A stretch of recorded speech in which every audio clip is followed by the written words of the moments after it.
यही टारगेट है जो अभी तक है, देख लीजिएगा आप। किसी ने टारगेट पूरा नहीं किया और सबको एपिसोड चाहिए होता है यार, ऐसे ना किया करें। हाँ जी, अस्सलाम वालेकुम, कैसे हैं आप लोग? उम्मीद करती हूँ आप सब लोग खैरियत से होंगे। जी जनाब, आज हम आपके लिए रांझना नावल के एपिसोड 7 लेकर हाजिर हुए हैं। हम स्टार्ट करें, हम वही बात कहेंगे कि टारगेट देख लीजिए और प्लीज़ इसको पूरा करने की कोशिश कीजिए। बढ़ते हैं नावल की जानिब, क्योंकि ऑलरेडी काफ़ी लेट हो चुका है। प्लीज़ कोई है, मुझे बचाओ, मुझे डर लग रहा है, यहाँ बहुत अंधेरा है, मुझे डर लग रहा है, वो रोते हुए कह रही थी। इसकी आवाज़ में कपकपाहट थी। मुसाफिर थी। सुल्तान ने अपना फ़ोन निकाल कर इसकी टॉर्च जलाकर इसको इधर उधर ढूंढा। सर, जाकर यहाँ की लाइट जलाओ, सुल्तान ने तेज़ आवाज़ में कहा। Okay sir. इसके हुक्म पर वो सब वहाँ से पलटे। मुसाफिर थी। डोंट वरी, हम आ गए हैं, आपको कुछ नहीं होगा, सुल्तान ने कहते हुए टॉर्च से इधर उधर इसे देखा। वो इसे एक साइड दीवार के सहारे लगी रोती बिलखती कपकपाती नजर आई। सुल्तान भागता हुआ इस तक पहुंचा। मुसाफिरी इसके पास बैठकर सुल्तान ने इसे पुकारा, लेकिन इसे सुल्तान की आवाज़ सुनाई नहीं दी। वो बेतहाशा रो रही थी, इसका पूरा वजूद लरज़ रहा था। सुल्तान इसकी हालत से डर गया। इसने आहिस्ता से इसके सर पर हाथ रखा। अपने सर पर किसी का लम्स महसूस करते इसने चेहरा उठाकर सामने देखा। मोबाइल की टॉर्च की रोशनी में इसे सुल्तान का चेहरा नजर आया। उसे देखते ही वो किसी बच्चे की तरह इसके सीने से जा लगी। मुझे डर लग रहा है, लाइट जलाएं, यहाँ बहुत अंधेरा है, मुझे डर लग रहा है। वो सीने से इसकी शर्ट को अपनी नाजुक मुट्ठियों में मजबूती से जकड़े रोते हुए हिचकियों के दरमियान कह रही थी। डर और खौफ की वजह से इसने अपना चेहरा सुल्तान के सीने में छुपाया हुआ था, जबकि इस तरह इसके सीने से लगने पर सुल्तान दम बखुद सा बैठा रह गया। ये क्या हो रहा था? इसकी समझ से बाहर था। वो साकिन नज़रों से नूरुलैन को देख रहा था, जो इसके सीने में चेहरा छुपाए डरी सहमी बेतहाशा रो रही थी। सुल्तान हैरान परेशान हुआ। इसे समझ में ही नहीं आ रहा था क्या करे। इसने आहिस्ता से अपना हाथ इसके कंधे पर रखकर इसे खुद से अलग करना चाहा, लेकिन वो डर और खौफ की वजह से इससे दूर होने के बजाय और इससे चिमट गई। नहीं प्लीज़, मुझे खुद से दूर मत करें, यहाँ अंधेरा है, मुझे डर लग रहा है। वो डरे सहमे लहजे में कपकपाती आवाज़ में बोली। इसका वजूद अभी भी लरस रहा था। सुल्तान ने एकदम अपना फ़ोन उल्टा करके ज़मीन पर रखा, जिससे हल्की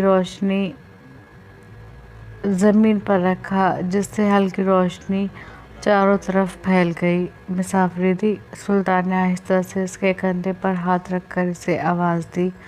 मुसाफिर थी। इसने अब की बार इसका कंधा हल्के से हिलाते हुए इसे पुकारा, लेकिन अब नूरुलैन ने कोई जवाब नहीं दिया। मुसाफिर थी। अब की बार सुल्तान ने इसे खुद से अलग करते हुए कहा, लेकिन वो इसकी बाहों में झूल गई। तभी ऑडिटोरियम की लाइट जली। सुल्तान ने एकदम इसकी तरफ देखा। इसका पूरा चेहरा पसीने में शराबोर था, आंखें नीमवा थीं। खौफ और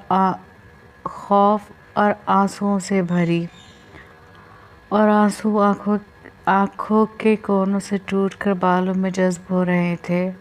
होंठ भी नीमवा थे, कुछ कहने की कोशिश में फड़फड़ाते, लेकिन वो कुछ कह नहीं पा रही थी। वो निढाल सी इसके बाजुओं में थी, जैसे वजूद में जान बाकी न रही हो। सुल्तान इसकी अबतर हालत देखकर घबरा गया। मुसाफिरी, क्या हुआ है आपको? सुल्तान ने इसे सही से अपने बाजू में समेट कर इसका गाल थपथपाते हुए पूछा, लेकिन नूरुलैन बिल्कुल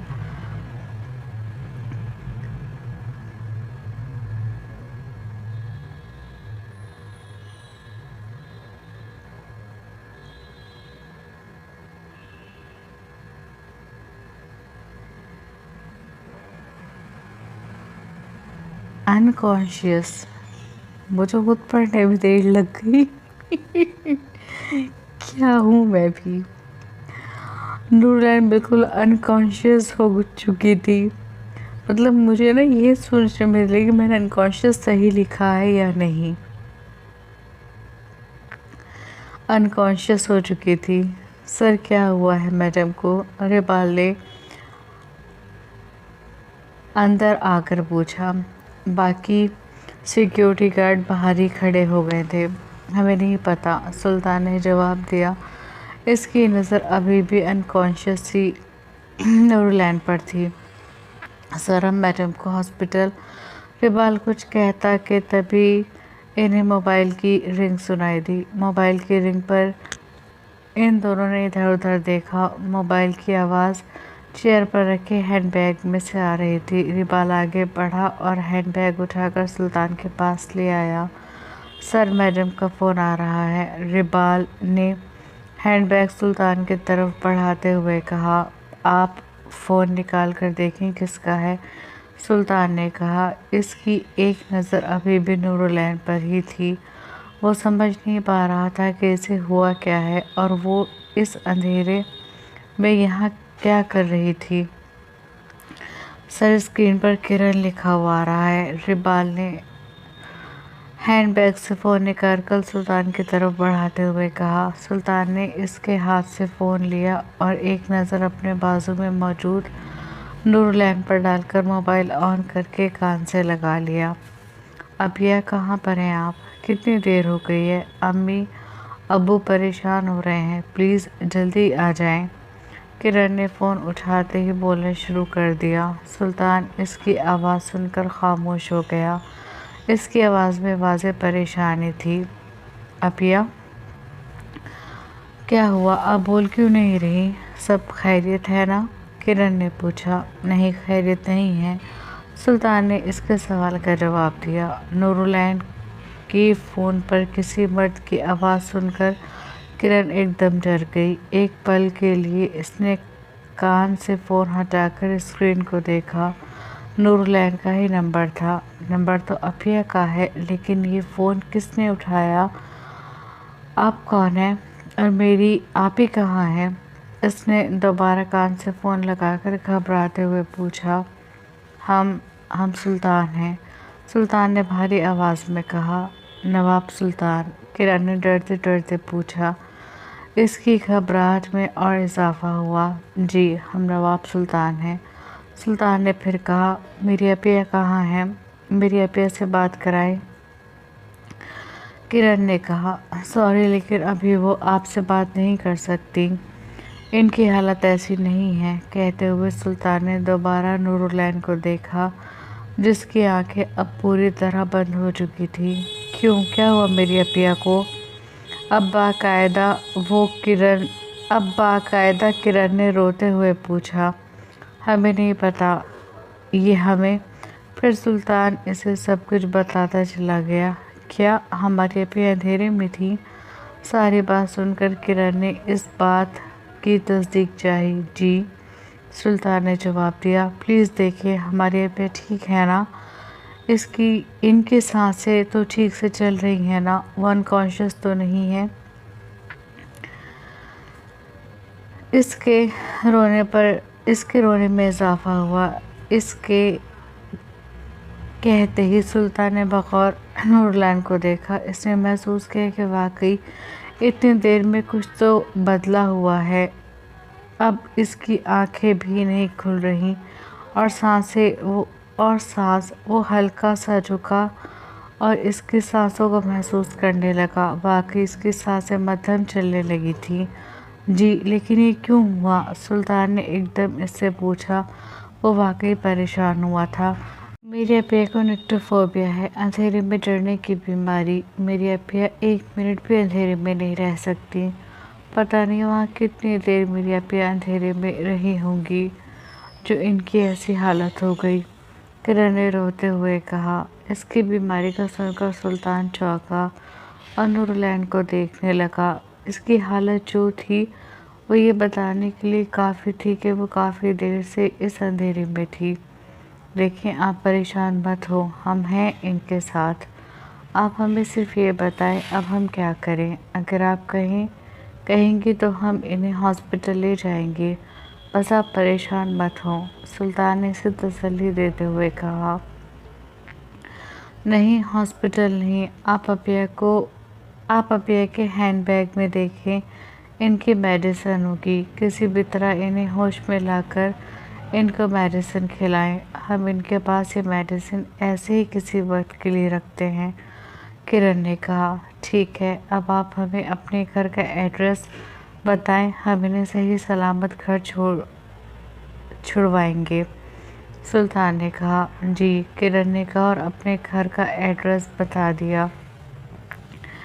एड्रेस सुनते ही सुल्तान ने फ़ोन काटकर रिबाल की तरफ बढ़ाया और नूरलैन को सही से अपने बाजुओं में समेटकर उठा और बिना कुछ कहे बाहर की तरफ चल दिया। रिबाल इसका हैंडबैग और दीगर सामान उठाता सुल्तान के पीछे पीछे बाहर निकला।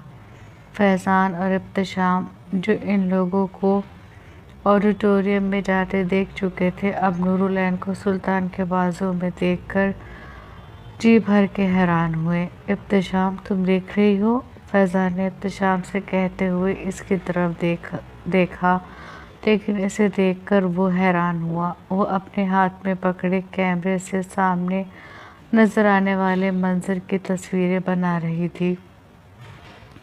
ये क्या कर रही हो तुम? फैज़ान ने पूछा। चुप रहो फैज़ान, इसने हंसकर कहा। फैज़ान सुल्तान नूरलैन को लिए अपनी गाड़ी के पास आया। इसके आते ही इसके शोफर ने इसकी रोल्स रॉयस का पिछला दरवाज़ा खोला। दरवाज़ा खुलते ही सुल्तान नूरलैन को लेकर गाड़ी के अंदर दाखिल हुआ। इब्तिशाम ने एक एक मंजर को कैमरे में कैद किया था। गाड़ी में आते ही सुल्तान ने इसे सीट पर लिटाकर रिबाल के हाथ से इसका हैंडबैग लेकर गाड़ी का दरवाज़ा बंद कर लिया। फिर गाड़ी की लाइट जलाकर वो इसके पास घुटनों के बल बैठकर इसका गाल थपथपाते इसे उठाने की कोशिश करने लगा। मिस आफरीदी, आंखें खोलें, देखें चारों तरफ रोशनी है, अंधेरा नहीं है, प्लीज़ आंखें खोलें। सुल्तान ने इसकी गर्दन के नीचे हाथ रखकर इसका चेहरा उठाकर आहिस्ता आहिस्ता इसके गाल को थपथपाते हुए कहा, लेकिन इसने आंखें नहीं खोली। दोबारा इसे सीट पर लिटाकर सुल्तान ने इसका हैंडबैग खोला और एक सीट पर इसका हैंडबैग पलट दिया। हैंडबैग पलटने से सारा सामान सीट पर गिर गया। इसने इसमें दवाई ढूंढी, लेकिन इसमें दवाई नहीं मिली। फिर इसने इसके हैंडबैग के अंदर की चैन खोल कर देखा। इसमें एक दवाई का पैकेट रखा था। इसने पैकेट निकाला और इस पर लिखा नाम पढ़कर इसमें से एक गोली निकाली और गाड़ी में रखी अपने पानी की बोतल उठाकर दोबारा इस पर झुका। मिस आफरीदी, उठें, दवाई लें। इसके चेहरे के करीब आकर आहिस्ता से इसके गाल को थपथपाते हुए इसने कहा, लेकिन नूरलैन ने ना तो आंखें खोली ना इसके वजूद में कोई हरकत हुई। सुल्तान कुछ देर यूं ही इसे देखता रहा, फिर इसके और करीब होकर इसकी सांसों को महसूस करने लगा। इसकी सांसें बेहद मध्यम होकर चल रही थी। इसने जल्दी से गाड़ी में दूसरी लाइट जलाई और बड़ी गौर से नूरलैन का चेहरा देखने लगा। गुलाब चेहरा पीला पड़ने लगा था और गुलाबी होंठ नीले। सुल्तान घबरा गया। इसकी सांसों की लड़ी टूट रही थी। इसे समझ में नहीं आ रहा था वो क्या करे। फिर इसे जो समझ में आया वो करने के लिए इसने नूरलैन की गर्दन में हाथ डालकर दोबारा इसे उठाया और एक हाथ से इसके मुंह को पकड़कर इसके होठों को खोलते हुए इसको सीपीआर देने लगा। इसे नूरुलैन को सीपीआर देते हुए काफ़ी देर हो गई थी। अपनी सांसें इसके सांसों से मिलाता वो इसकी सांसें बहाल करने की कोशिश कर रहा था। काफ़ी देर सीपीआर देने के बाद नूरुलैन की सांसें हमवार हुईं। इसकी सांसों के हमवार होने पर सुल्तान ने सुकून का सांस लिया। कुछ देर बाद नूरुलैन ने आहिस्ता से अपनी आंखें खोली और खाली खाली नज़रों से सुल्तान को देखने लगी। इसकी आंखों में पहचान की कोई रमक नहीं थी। सुल्तान अभी भी इसका सर अपने बाजू पर रखे इसको संभाले हुए था। रोशनी को देखकर इसके वजूद में सुकून उतरा था और इसी रोशनी में सुल्तान इसे बगौर देख रहा था।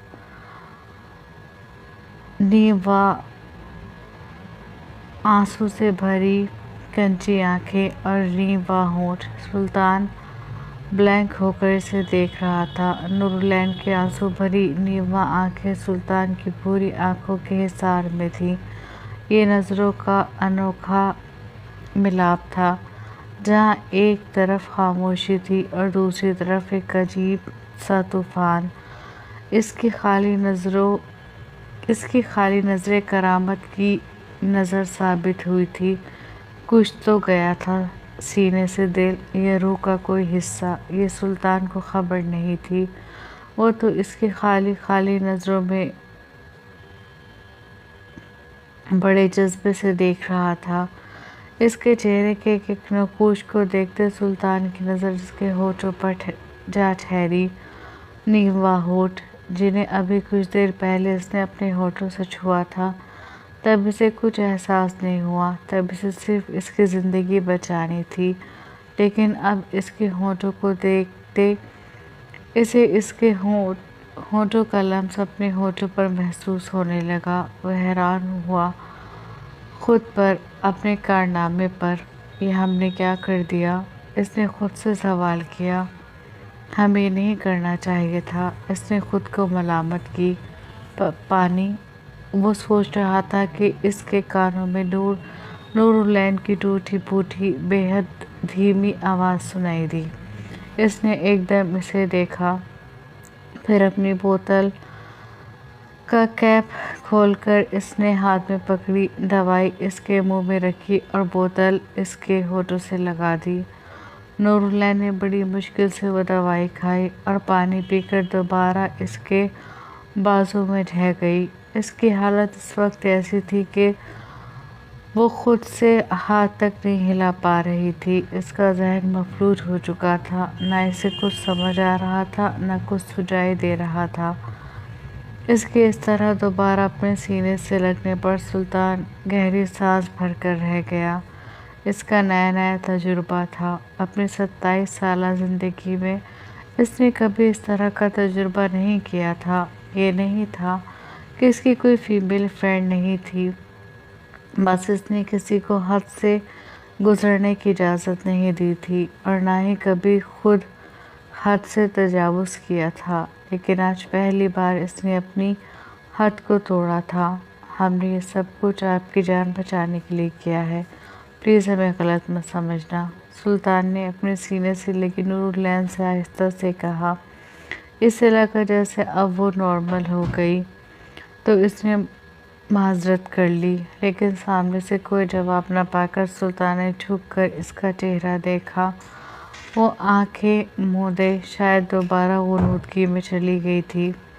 सुल्तान ने नफ़ी में सर हिलाया और इसे खुद से अलग करते आहिस्ता से लिटाकर खुद इसके सामने वाली सीट पर बैठ गया और गाड़ी का दरवाज़ा खोलकर शोफर को अंदर आने के लिए कहा।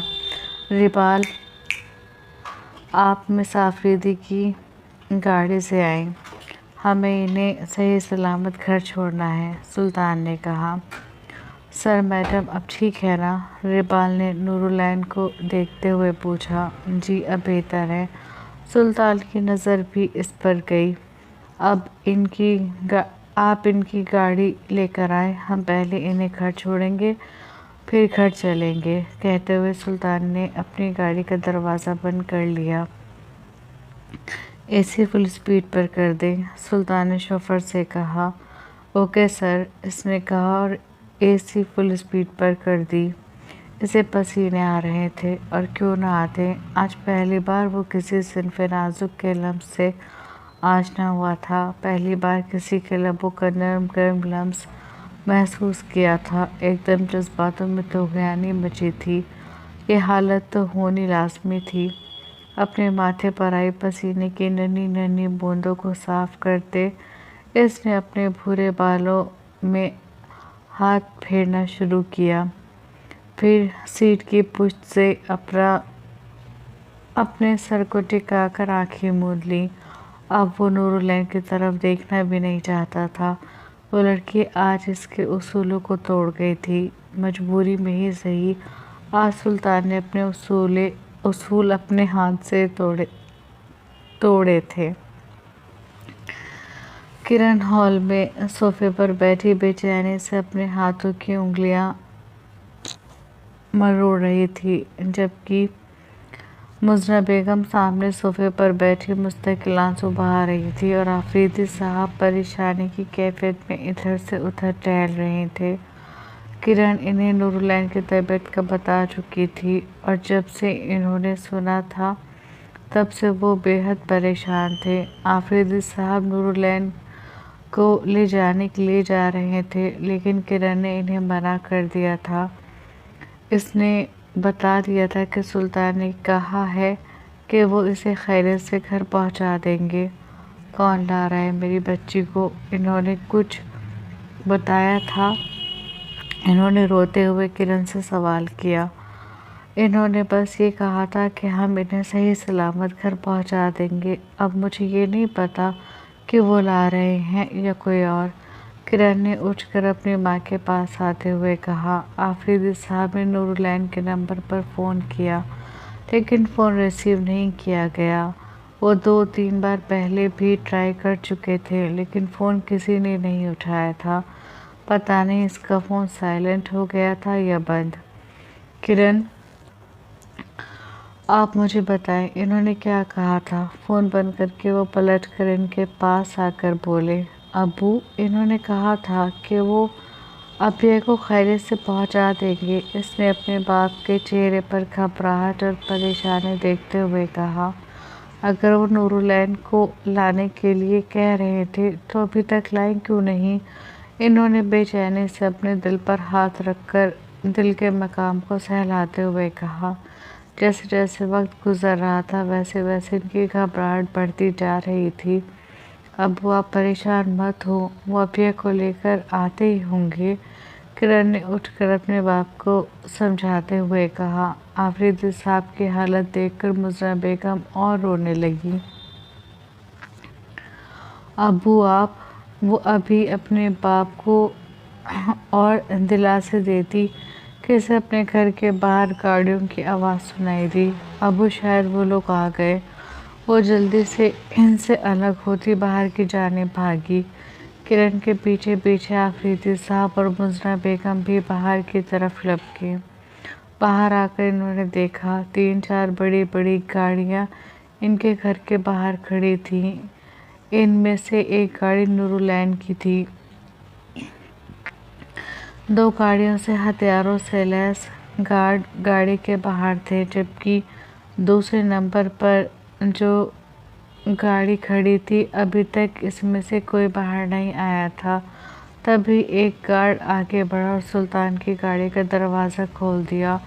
दरवाज़ा खोलते ही इन तीनों की नज़र सुल्तान की गाड़ी की सीट पर खुशखुद से बेगाना पड़ी नूरुलैन पर पड़ी। इसे देखकर वो इसकी तरफ लपके। यहीं रहे, एक गार्ड ने आगे बढ़कर हाथ आगे करते हुए इन्हें गाड़ी के पास जाने से रोका। इसके इस तरह रोकने पर सुल्तान ने इसे सख्त नज़रों से घूरा। इसके घूरने पर गार्ड ने एकदम अपना हाथ नीचे किया। नूर, मेरी नूर। आफरीदी साहब की कपकपाती आवाज़ सुल्तान के कानों में पड़ी। सुल्तान ने इस बाप को देखा जो अपनी बेटी को इस हालत में देखकर तकलीफ कि न जाने कौन सी हद से गुजर रहा होंगे। बाप ऐसे भी होते हैं, इसने दिल में सोचा और फिर इस खुशकिस्मत बेटी को देखा जो इसकी गाड़ी में मौजूद थी। मेरी नूर, वो कपकपाते हाथों से इसे आगे बढ़कर छू रहे थे। मुज़ना बेगम की हालत भी अलग नहीं थी। इन्हें पता था इनकी बेटी की बीमारी खतरनाक हद तक बढ़ी हुई है और इलाज के बाद भी वो इसकी इस बीमारी पर ना तो काबू पा सके ना इसे ख़त्म कर सकें। आप रहने दें, हम इन्हें लेकर आते हैं। इनके कपकपाते हाथों को देखकर सुल्तान ने आहिस्ता से कहा और आगे बढ़कर नूरुलैन के नाजुक वजूद को दोबारा अपने मजबूत बाजों में उठा लिया।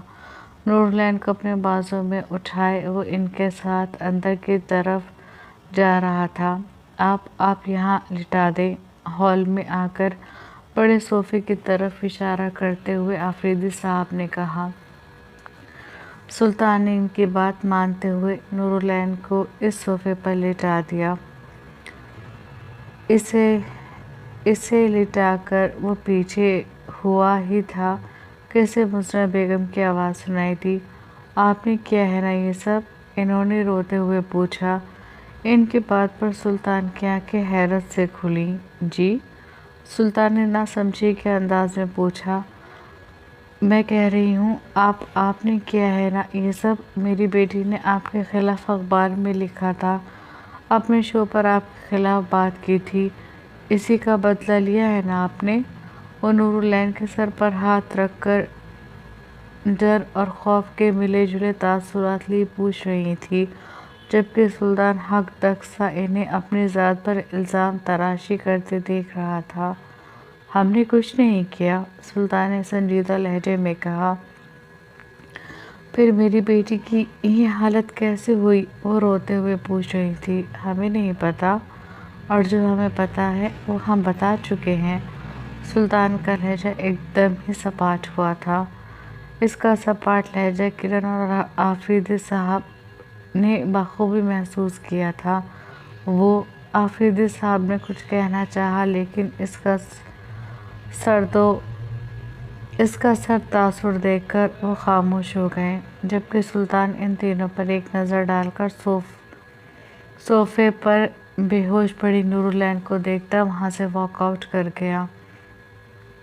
इसके निकलते किरण भागती हुई इसके पीछे आई। आई एम सॉरी सर, अपनी अम्मी की तरफ से मैं आपसे माफ़ी मांगती हूँ। दरअसल अम्मी बहुत परेशान हो गई थी, इसलिए किरण ने इसके पीछे आकर अपनी माँ के रवैये की वजाहत करी। हम समझ सकते हैं। अपनी गाड़ी के सिम चलते हुए सुल्तान ने इसी सर्द सपाट लहजे में कहा। प्लीज़ सर, माइंड मत कीजिए। सारी माएँ इसी तरह अपनी औलाद के लिए परेशान हो जाती हैं। इस बात को तो आप भी समझते होंगे, किरण ने लजाजत से कहा। इसकी बात पर सुल्तान के कदम रुके। इसने पलटकर किरण को देखा और एक ठंडा सांस भरकर अपनी गाड़ी में बैठ गया। डोंट वरी, हमें बुरा नहीं लगा। सुल्तान ने अपने कोट को दुरुस्त करते हुए कहा। Thank you so much sir. Kiran ने फिर इसका शुक्रिया अदा किया। नो थैंक्स, अब हम चलते हैं। आप अपनी बहन की गाड़ी अंदर ले लीजिएगा। कहते हुए सुल्तान ने अपनी गाड़ी का दरवाज़ा बंद कर लिया। रिबाल नूरुलैन की गाड़ी इनके घर के पोर्च में खड़ी करके दूसरी गाड़ी से वहाँ से निकल गया। सुल्तान अजीब सी बेचैनी समेटे अपने कमरे में दाखिल हुआ था। बेचैनी अलग थी और गुस्सा अलग।